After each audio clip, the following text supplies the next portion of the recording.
Previously in the Red Arrows, including leading the synchro pair, and he has spent 3 years as the official advisor to the Royal Saudi Aerobatic team. Out to the left, this is Short Diamond.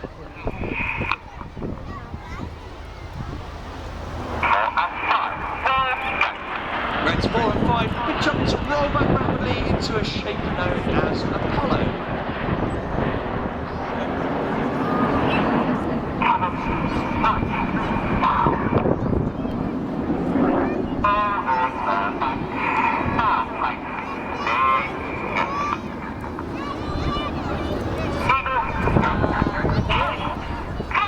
Smoke on Reds 2 and 3 now acknowledge the move to Eagle. They do so with very metronomic cadence in their voices. The idea being that on the count of 4 in their heads, the pilots extend their air brakes, and on the count of 6 they retract their air brakes, and that enables the 3 aircraft on each wing to drop back in unison to form Eagle, ready for the Eagle roll.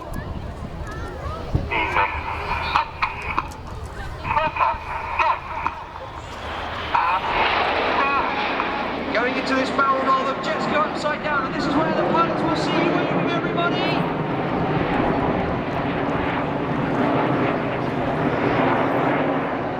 So far, Red One's leading the rolling display, but this big blue sky is coming our way, so let's hope he changes to a full display very shortly. Well, when the Red Arrows formed in 1964, ready for that first season in 65, the aircraft they used was the Folland Gnat, and that was the advanced jet trainer in the Royal Air Force in that era.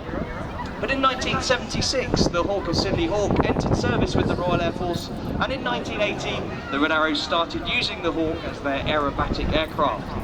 It's now a product of BAE Systems. It's a very successful export aircraft. It's been sold to 19 countries across the world. Out to the front now, the smoke goes off. Reds 4 and 5 have moved forward, and they're about to reverse this turn. The 4 smokes come on as they show us a shape called flanker.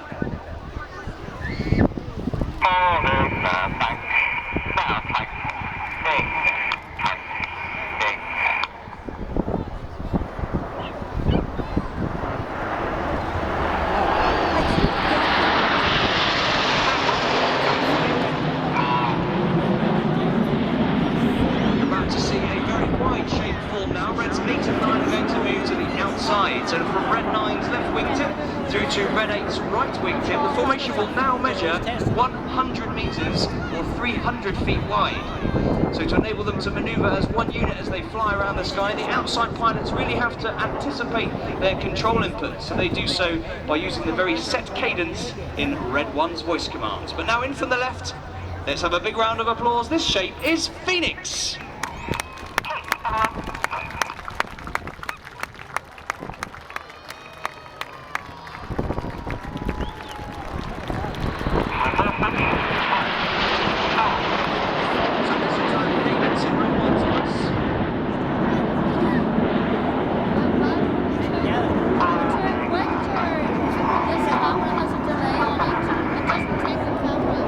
The leader's right wing is the first of our new pilots this year.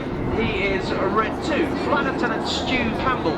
Stu is a former instructor and display pilot on the Tucano. I think you saw it display here earlier on. He's taught basic fast jet training, and then operationally he flew the Tornado GR4. Out to the right, the smoke goes off. The boys have formed our trademark shape, and in true 70s style, all 9 jets will now smoke in the diamond roll.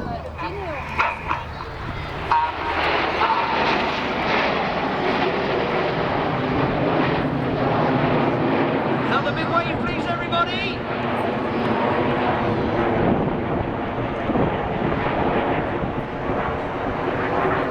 Well, we fly our formations with the odd-numbered pilots on the left-hand side. The even-numbered pilots fly on the right-hand side. In their 3-year tour with the team, the pilots generally start at the front near the leader, and as their proficiency improves, they move further back. On the leader's left wing is the other of our first-year pilots. He is Red 3, Flight Lieutenant Joe Hurston. Joe's a former Hawk instructor, and then he flew the Tornado GR4. In fact, Joe's the only pilot on the team who has instructed on this version of Hawk, which we call the T-Mark 1. He's also instructed on the Royal Air Force's new advanced jet trainer, the Hawk T-Mark 2. Red 1 just said he's going full, ladies and gentlemen. There's that big blue gap. The smoke goes off. This is a very iconic shape. It's of the supersonic airliner, ready for the Concorde loop.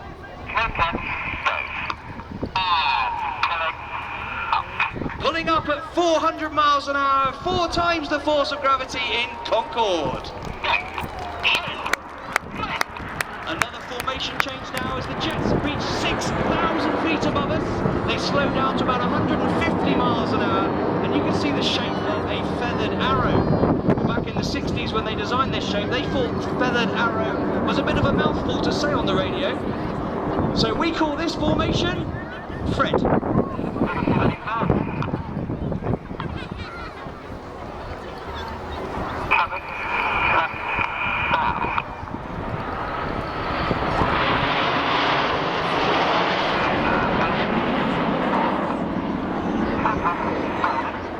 Well, that is the end of the first half of the RedArrows display, ladies and gentlemen. So far you've seen all 9 aircraft together performing close formation